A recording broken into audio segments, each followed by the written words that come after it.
Hello, and welcome to PB&J. I am your host, Jam. Jam, what is PB&J? It's a sandwich. Let's get into the history of the PB&J. According to the National Peanut Board, John Montague, the 4th Earl of Sandwich, is credited with inventing the sandwich because he wanted to eat his meal with one hand during a 24-hour gambling event. The Earl of Sandwich is an English peerage title held by the House of Montague.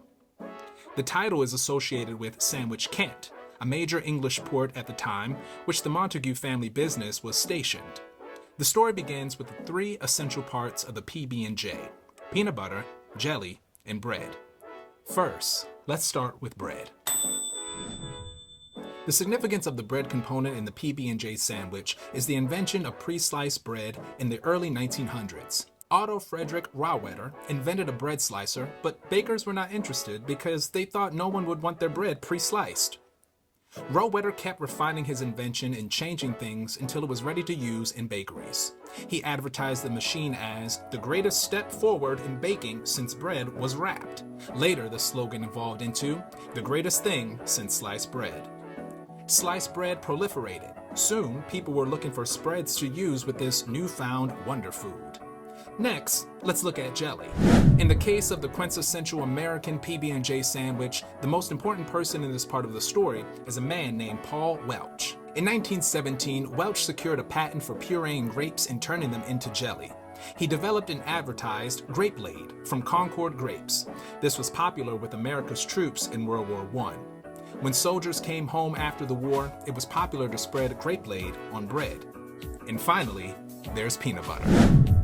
The forerunner of the peanut butter we know today was first brought to light sometime during the 1880s when a St. Louis physician, Dr. Ambrose Straub, made a peanut paste for geriatric patients who had trouble swallowing or had bad teeth.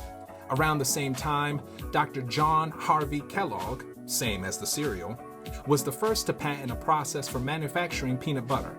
Peanut butter was first introduced at the 1893 Chicago World Fair. In 1904, Dr. Straub got a food company to develop the peanut spread, and they took it to the St. Louis World Fair, where it became so popular, grocery stores began ordering it. In 1901, the first peanut butter and jelly sandwich recipe appeared in the Boston Cooking School magazine of Culinary Science and Domestic Economics, written by Julia Davis Chandler. She said to use currant or crabapple jelly and called the combination delicious. Still, the peanut butter and jelly sandwich was an exclusive food, and its popularity among the masses was yet to come.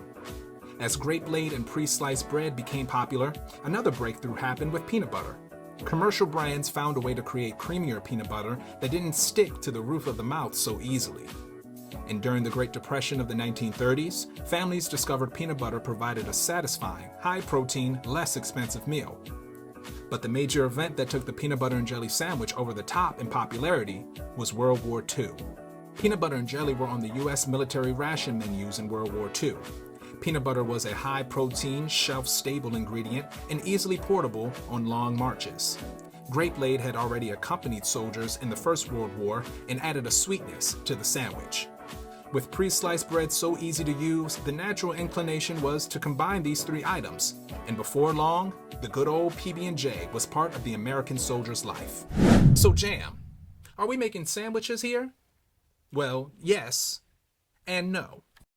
The genealogy of the PB&J sandwich can be traced back to the 1700s, but notice that its widespread popularity did not come about until the recipe was written down and published, then patented by food production companies, packaged up and used to fuel the war efforts. The PB&J is not just a sandwich, not just a singular object, but a discourse with multiple systems at play.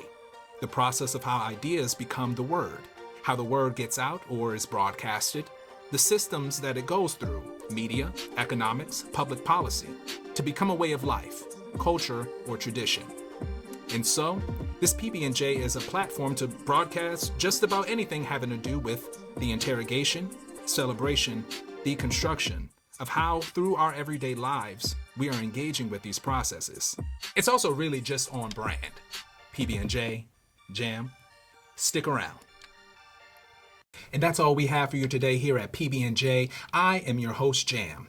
PB&J is a public broadcast journalist platform, so if you have any suggestions for topics or segments that you'd like to see in the future, you can DM me at JamBoomBoom on Instagram or email boomcommunity10 at gmail.com. PB&J was recorded live at GeoSet Studios, located at Dirac Sciences Library here at Florida State University. Sign off, man.